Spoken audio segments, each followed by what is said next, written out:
Voice of America. ለጥያቄው መልስ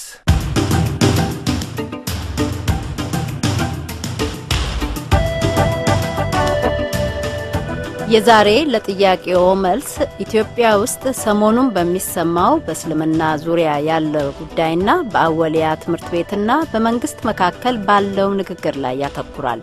የፕሮግራሙ አዘጋጅና አቅራቢ ትዝታ በላቸው። አመሰግናለሁ ቆንጂትና ሰለሞን። ሰሞኑን ስናስተዋውቅ እንደነበረው የአድማጮችን ጥያቄ የሚመልሱልን የሙስሊም ሃይማኖት ምሁራን አቶ አደም ከሚል ከአዲስ አበባ፣ ሼህ ሳላዲን ወዚር ደግሞ ከአትላንታ ከተማ በከተማው የሚገኝ መስጊድ ኢማም ናቸው። አስቀድሜ እንግዶቻችንን አመሰግናለሁ።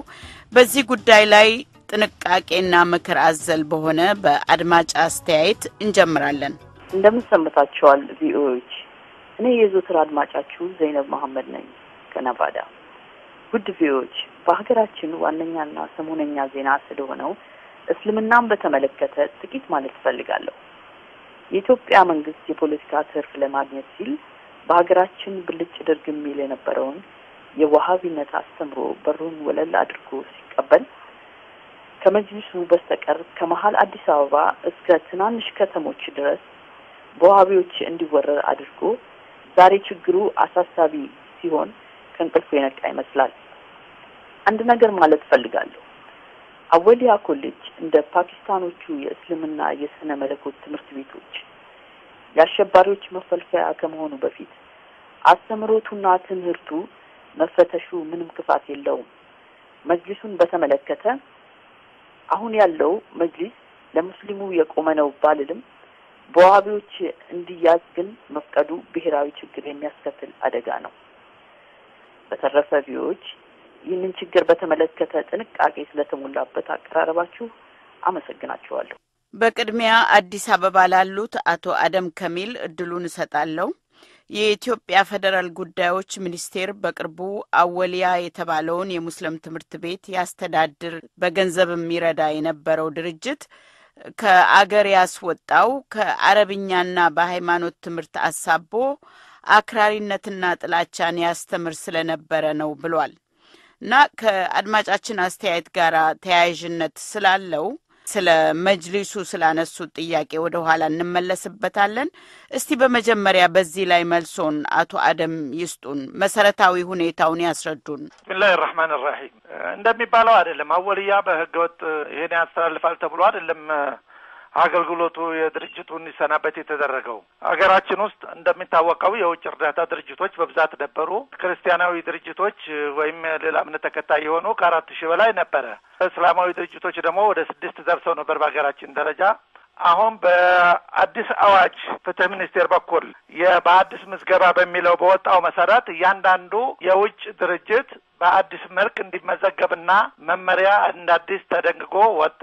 በዛው መሰረት ብዙዎቹ ሲያስተካክሉ የተወሰኑት ደግሞ ፎርማሊቲያቸውን ባለማሟላታቸው አገልግሎታቸውን እንዲቋረጥ ሆኗል።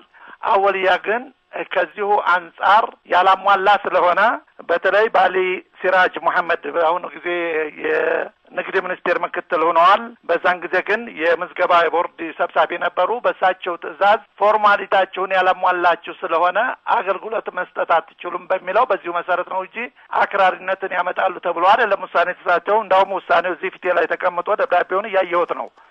እና ስለዚህ በዚሁ መሰረት ነው አገልግሎቱ እንዲቋረጥ የተደረገው። ይሄ በአገር አቀፍ ደረጃ ስናየው ነው። በሳውዲ በኩል ደግሞ ሳውዲ የራሱ የሆነ ደንብ አውጥቷል። ወደ ውጭ እርዳታ የሚሰጡ ማንኛውም ግለሰብም ይሁን ድርጅቶች በመንግስት ታውቀውና ማንነታቸው መንግስት ፈቅዶ ካልሆነ አይቻልም ተብሎ አዲስ ደንብ የወጣ ስለሆነ ያንንም ሳያሟሉ በመቅረታቸው የተቋረጠ ይመስለኛል። አወሊያ ደግሞ እርዳታ ብቻ አይደለም የሚሰጠው፣ 4 አይነት ዘርፎች አሉት።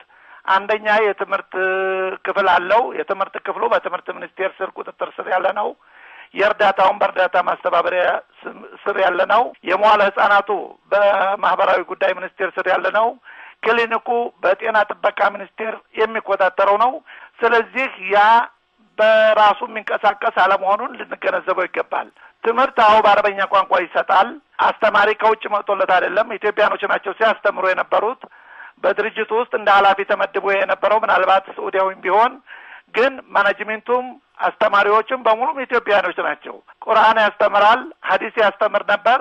ቁርአንን ይሄ ስርዓተ ትምህርቱ እንኳን ይሻሻል ቢባል እኛ በአንደኛው ክፍለ ዘመን መሻሻል አለበት ብለን ምናምነው ከቴክኖሎጂ ኢንፎርሜሽኑ ጋር ቁርአንና ሐዲስን ግን መሰረታቸውን ለመቀየር የማይቻል ስለሆነ ያንን አሻሽሉ ተብለው ሊጠየቁ አይገባም እና በዚህ መልኩ ነው የአወልያ ኬዝ። አመሰግናለሁ አቶ አደም ከሚል። እንደውም ለማብራራት ያህል ከሀገር እንዲወጣ የተደረገው ኢስላሚክ ሪሊፍ ኦርጋናይዜሽን ዓለም አቀፍ የእስልምና ድርጅት የተባለው ነው።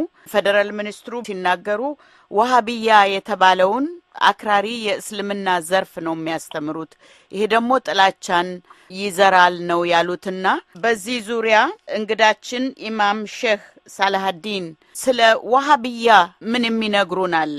በእውነቱ ለዚህ ለተሰጠኝ እድል ሬድ ቢያመሰግንኩ። በእውነቱ ወሃቢያ ማለት ወገኔ አደም ካሚል ከፖስተር ጋር ያደረጉትን መልስ አይቻለሁ። ምሁር ትልቅ ሰው ሆኖ ግንዛቤ ለህዝቡ ማስጨበጥ ሲገባቸው የሙሐመድ አብዱል ወሃብ የተባለውን ሰው እንዳው ከናልቦድ በደግነት ሲያፈር በጣም ገርሞኛል።